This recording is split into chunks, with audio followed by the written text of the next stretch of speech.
Assalamualaikum warahmatullahi wabarakatuh. Selamat pagi. Salam kopi pagi.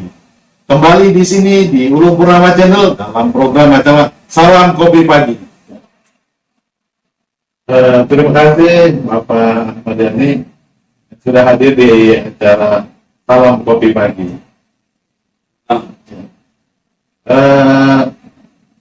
Bisa perkenalkan nggak kepada saya terkait biodata Bapak ini?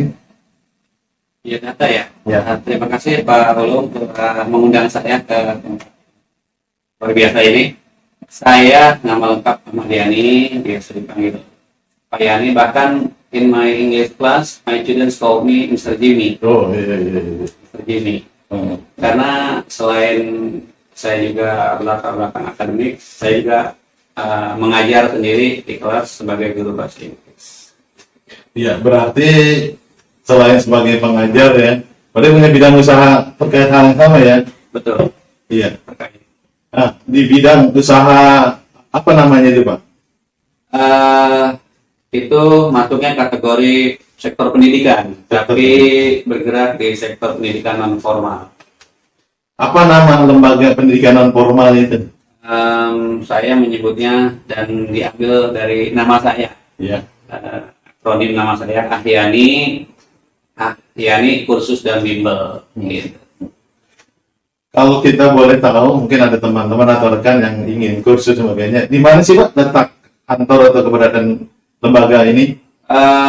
Tepatnya sih di Blokang atau di Desa Sukamana, Kecamatan Sukasani, Kabupaten Bekasi. Kalau rekan-rekan orang Bekasi asli mungkin tahu daerah Sasak Bali. Oh, di daerah Sasak Sasak Bali ya? itu sekitar Blokang arah Sukatani.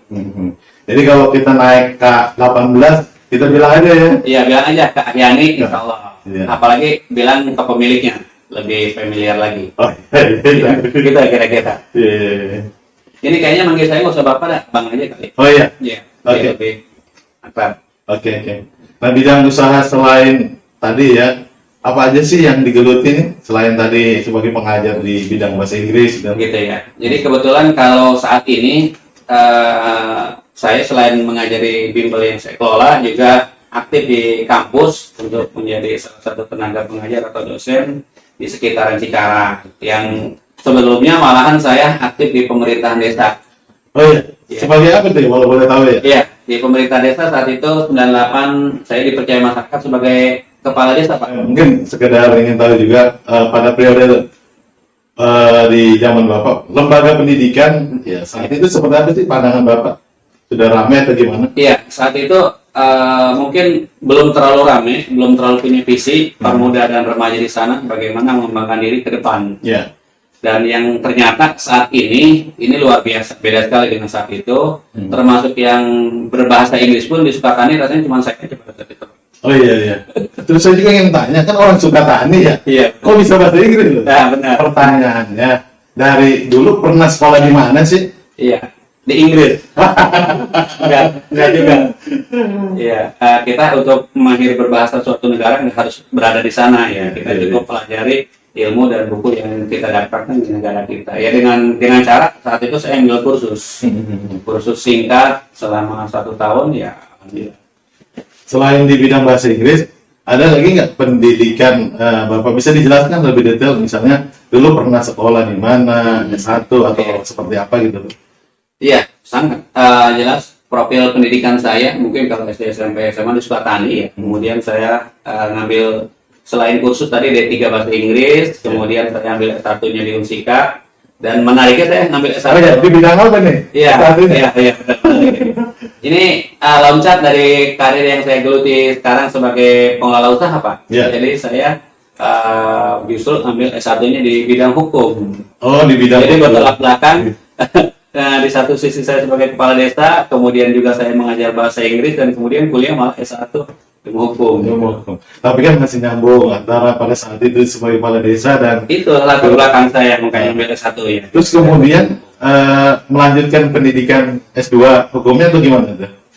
Itu beberapa waktu setelah lulus S1 baru saya coba lanjutkan S2 karena saya termotivasi saat itu pengen jadi sebagai seorang akademisi karena salah satu syarat akademisi atau sebagai dosen itu harus S2. Karena kalau S1 ngajar S1 itu jeruk makan jeruk namanya. Iya, iya, Nggak iya. mungkin. Jadi S2-nya juga di kampus yang sama. Ya, di kampus yang sama. Nah, berarti sekarang yang diajarkan itu bahasa apa namanya selain bahasa Inggris di Fakultas Hukum atau di mana itu bisa? Iya, iya menarik. Kalau di kampus saya dipercaya tidak ada kaitannya dengan bahasa Inggris. Iya. Mengaku di bidang Iya. hukum apa nih? Iya. Mengajarnya gitu. Saya yang MKDO aja Pak yang murah meriah aja. Yang semua bisa mengampu ya, Iya. biasa seperti pendidikan kewarganegaraan, pengantar ilmu hukum, pengantar ilmu politik, biasa gitu, Pancasila gitu. Ada lagi yang mata kuliah baru nih, kemarin pendidikan budaya anti korupsi itu enak disampaikan ya buat mahasiswa. Jauh ini baru itu aja paling. Iya, iya. Jadi bermanfaat lah ya antara Iya. biaya ilmu yang diambil kemudian diterapkan apalagi sesuai harapan menjadi seorang dosen Iya. di bidang hukum ya. Betul, betul. Terus Ada lagi. jelas dan banyak dong. Karena memang di sini kita mau minta ya cerita pengalaman terkait tadi bidang usaha yang digeluti ya. Iya. Bidang usaha yang digeluti sebelum adanya pandemi atau dampak pandemi dari COVID-19 ini, gimana sih pandangan Bapak atau apa yang dirasakan sih usaha? Ini smart question ini ya, pertanyaan yang sangat cerdas buat saya. Kebetulan ini juga unek-unek buat saya, Pak. Iya, iya, iya. Karena usaha saya bergerak di bidang pendidikan non formal, beda dengan pendidikan formal ini. Kalau pendidikan formal barangkali memang ada perhatian khusus dari pemerintah, apa yang disebut dengan BOS, BOS, kemudian dan lain sebagainya. Kalau kita kan tidak. Jadi artinya pada saat ada dampak pandemi saat ini, hal itu sangat terasa buat kita selaku pengelola, gitu Pak. Nah, kalau misalnya kan selama ini ada nggak perkumpulan atau komunitas dari teman-teman Iya. pendidikan luar sekolah ini? Gitu ya. Kalau di hukum Bapak kan kayak tadi gitu ya. Iya, kira-kira begitulah. Ya. Kemudian kalau di kita ada forum forum LKP namanya LKP, ada forum lembaga kursus dan pelatihan Kabupaten Bekasi. Itu resmi ya.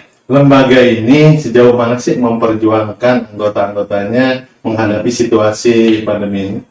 Kalau forum yang kita, mohon maaf ini kalau ada pimpinan mendengar terkait dengan forum kita, kelihatannya kita belum memiliki power untuk apa ya, baik kesejahteraan kita maupun usaha lembaga kita itu sendiri. Jadi artinya ada hanya sekedar buat forum kumpul tapi belum bermakna secara signifikan yang kita nikmati gitu Pak. Oh iya, jadi selama ini hanya untuk komunikasi saja ya. Iya. Terus pernah nggak memperjuangkan nih hak-hak teman-teman dari para pelaku usaha di luar pendidikan luar sekolah ini, misalnya memperjuangkan usulan terkait misalnya ada bantuan dari dinas terkait atau mungkin mengadu ke DPRD bahkan seperti itu?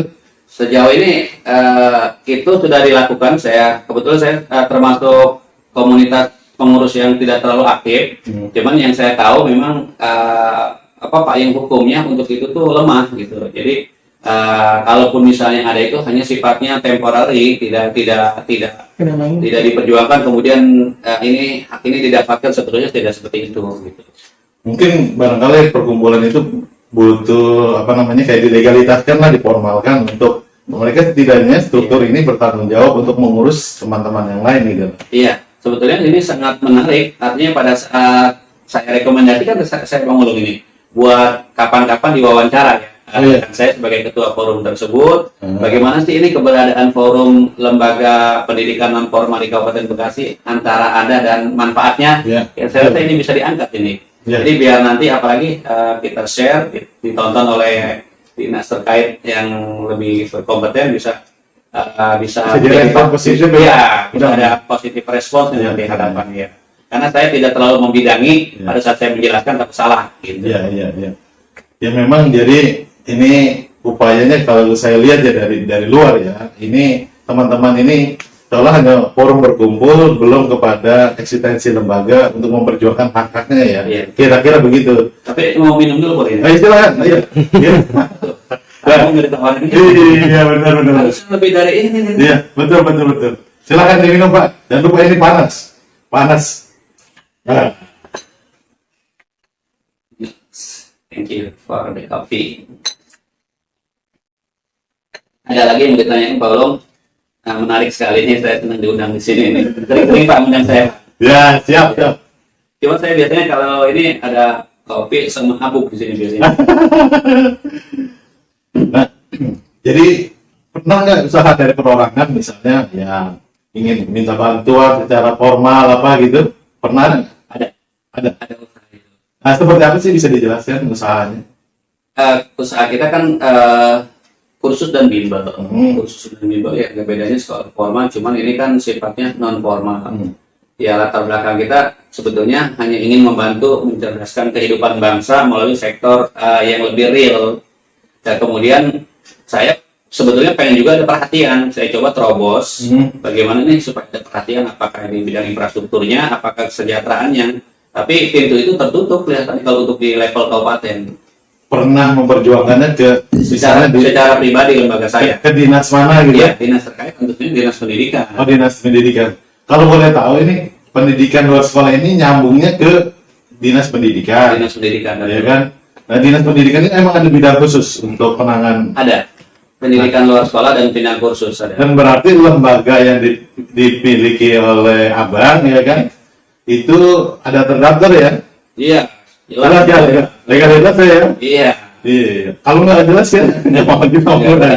Iya. Jadi udah diperjuangkan. Iya. Ya sejauh mana kan ternyata hasilnya belum maksimal. Ya, Jelas. mungkin kalau perorangan ya berbeda dengan kalau nanti lembaga. Iya, benar.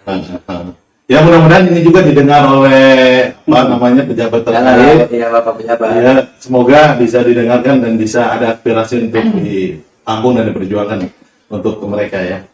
Iya, amin, amin. Selain ya, tadi kita bincang santai terkait pengalaman ya kan, terus ada ini apa namanya, dulu kan tadi sempat cerita sebagai kepala desa. Iya, benar. Nah, kan itu sebenarnya agak zigzag ya kalau saya lihat ya. Nah, kesan dan pesan terhadap adanya perbedaan pekerjaan itu gimana sih, Mas? Luar biasa itu Bang Ulung. Iya. Saya memang orang yang kurang komitmen terhadap cita-cita. Waktu SMA saya pengen jadi polisi saat itu ya. Oh iya. Iya. Artinya cuman karena keinginan sendiri tidak ada yang memandu, ya kemudian bakat tersebut terpendam. Bahkan saya coba mendaftar sendiri, belum sampai ikutnya sudah gagal. Dan kemudian saya ngambillah bahasa Inggris. Kemudian tiba-tiba pada saat mengajar di suatu lembaga bimbel, ditawarkan untuk menjalankan diri sebagai kepala desa. Saya tidak terlalu ambisi, padahal kemudian terpilih. Nah itu jadi sesuatu yang tidak pernah saya rencanakan, justru malahan saya rasakan gitu. Menarik itu menurut buat saya. Termasuk sekarang menjadi dosen pula ya. Iya benar. Ini juga bukan satu hal yang dicita-citakan ya. Betul. Tapi harus dijalani. Saat ini harus dijalani dan ditekuni. Iya. Dan disyukuri tentu saja yang paling penting. Iya, betul. Terima kasih nih kepada Iya, silakan. Bang Ahmad Yani yang sudah hadir di podcast kami, Iya, Ulung Purnama Channel, dalam program acara Salam Kopi Pagi. Semoga selalu sehat, Amin, amin Allah. tetap semangat, Iya. ya kan? Dan usahanya tambah maju. Amin, tentu saja, amin. Dan Bang Ulung juga semoga lebih sukses lagi nih. Amin. Semakin banyak viewersnya nanti. Amin. Kita akhiri bincang santai kita. Semoga bermanfaat untuk semua. Kita akhiri. Wassalamualaikum warahmatullahi wabarakatuh. Salam Kopi Pagi.